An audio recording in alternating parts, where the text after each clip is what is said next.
How's it going, ladies and gentlemen? It is your boy, James Eakes, and we are back with another team compositions analysis video. Now guys, quick review. What is a team composition? It is the central overarching strategy of your team. Learning more about team compositions is going to help you with many parts of your play, including team building, team select, and in-game decision making. I like to say, if you know your opponent's goal, then you can act accordingly. So guys, before we start, drop a like on this video. It goes a long way, it really does. And subscribe to the channel if you guys haven't already. I've been putting in a lot of work over here and we're on our way to 900 subs. So guys, I would appreciate it a ton. And of course, check me out on Twitch. I stream full time. The Streamers Cup is this weekend. It's going to be a banger. So guys, with that, without further ado, let's get into our next team composition, which is setup teams. Before we start explaining what a setup team composition is and looks like, I want to start this video by saying that setup teams are not very common here in VGC 2020 because of Dynamax's immense power. It just makes teams like setup teams very hard to position and play the slow game. And also, Dynamax with the secondary stat boosts off of certain moves mean that teams can set up while they are sweeping. So you could say that the old formula of setup teams has taken on a new form in 2020, but I'd like this to be a very educational series where we can look back on past formats and look at the history of VGC and make this kind of like a little history lesson. So also, VGC is always changing, and these team compositions could be the top of the meta in just a year or two, so I'd say it's best to get educated right now, my friends. So with that out of the way, what is a setup team?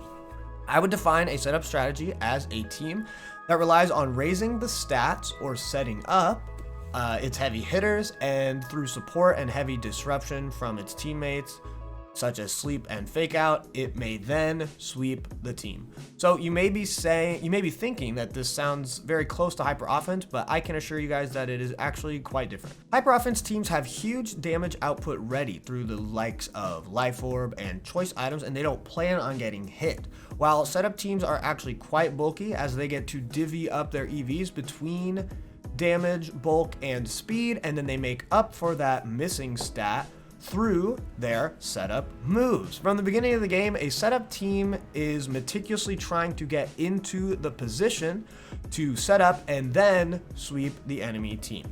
Whether this is used through the likes of clever switches and protect, or even things as basic as follow me and dragon dance, sometimes a setup team can take 1 to 2 turns just to get set up right at the beginning of the game, but then sometimes it can take them even 6 or 7 turns to finally get into the position to get that setup move up and then mount a comeback and sweep the game. So they are usually comprised of 2 to 3 setup Pokemon with 2 to 3 support Pokemon, and then maybe they have like a one of a choice Scarf, choice Specs, really strong Pokemon that can hopefully aid in setting up its allies by applying so much damage pressure, similar to the suicide lead we talked about in our hard trick room teams. So check out that video if you guys are curious about that. But I think things will make a lot more sense with some examples, so let's hop in. I'd like to first start with a setup team from 2016 to give you guys a clear idea of what a setup team historically has looked like.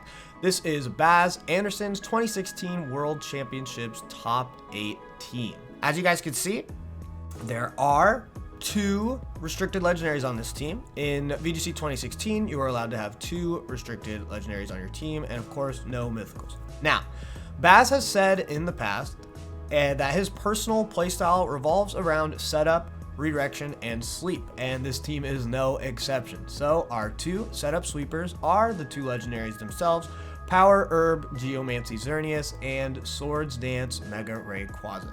Now, next up is the King Daddy of 2016 himself, Smeargle.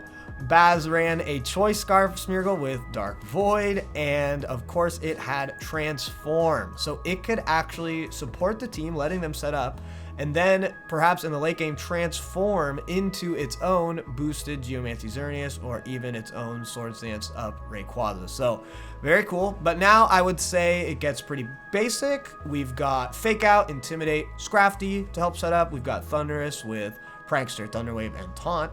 And then we've got a very cheeky red card Volcarona with Whirlwind and Rage Powder, of course, for redirection. Red card would force the enemy Pokemon to switch out if they hit it, so it was a perfect opposing Xerneas counter. So we can see that this team had 2 insane sweepers with 4 hard support Pokemon to help them get into the position to end up sweeping the game. Next, let's take a look at a more modern day oriented setup team. So I pulled a little fast one on you guys. I personally don't think we've had exactly a heavy setup team in VGC 2020 since it's currently not super viable with Dynamax, but many teams have setup modes. I think things like Corviknight and Snorlax are usually a setup-oriented strategy with things like Clefairy and Indeedee female to support them. And then, of course, on Good Stuff's teams, we actually do have a lot of setup modes such as Dragon Dance Dragapult, Swords Dance Excadrill, and Nasty Plot Rotom. Now, I think Excadrill in this meta has a actually really cool dynamic in terms of setting up, where he can Dynamax first, raising his defense and special defense with his max Steel Spike and max Quake, and then after the Dynamax is over, he can go for a late game Swords Dance and then sweep through the team. So I think that's a pretty cool strategy that Excadrill can do, and I think that once again in VGC 2020 we have lots of setup mons, but not exactly hard setup strategies. While setup teams are honestly a very solid team composition, they do have a few weaknesses that we can capitalize on. First off is that they need time. And we have talked about our last 2 team building videos, Hard Trick Room and Hyper Offense want to end the game as soon as possible. So these 2 team comps are naturally quite good against setup teams. Hyper Offense can sometimes just pound through the setup team and not allow it to get into the position to set up their Pokemon, and you can just pick up the KOs really early and then they just aren't able to get in the position they want. Same with Hard TR, you get up the TR turn 1 and then you start suffocating the setup team and they won't have enough time to sweep. And that's honestly why it's been so hard for hard setup teams in VGC 2020, because Dynamax is instantaneous, massive pressure, and you can't do a Dragon Dance or a Swords Dance while you are Dynamaxed. So another weakness that they have are status conditions. A status condition can completely hamper one of the few sweepers on the team, such as burning their Gyarados or thunder waving their Xerneas, for example.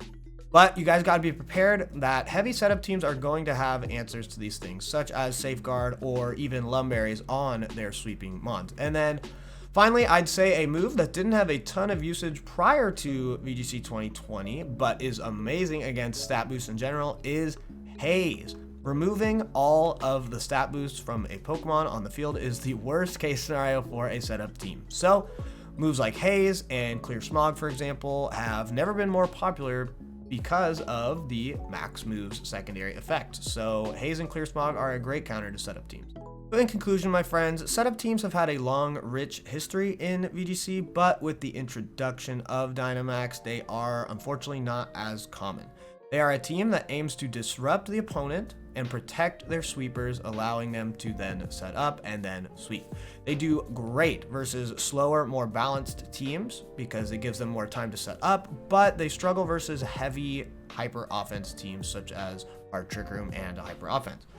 They can also be shut down if you are able to land a critical status condition onto one of the sweepers or remove their stat boosts with the likes of Haze or Clear Smog. Guys, I hope you had a good time listening to this video and found it very informative. And I'm going to start uploading more content here on YouTube. I think we're going to be doing a stream highlights battle type format every once in a while. And that'll be nice to get more content out for you guys. So guys, please subscribe to the channel for more content, baby. And guys, go over and follow the Twitch channel. I stream 5 days a week. It's going to be a lot of fun this weekend with the Streamers Cup, so you guys are not going to want to miss that. I will see you guys in the next video if I don't see you over on Twitch before then. So guys, have a great day, and I will see you guys next time. Peace, everybody.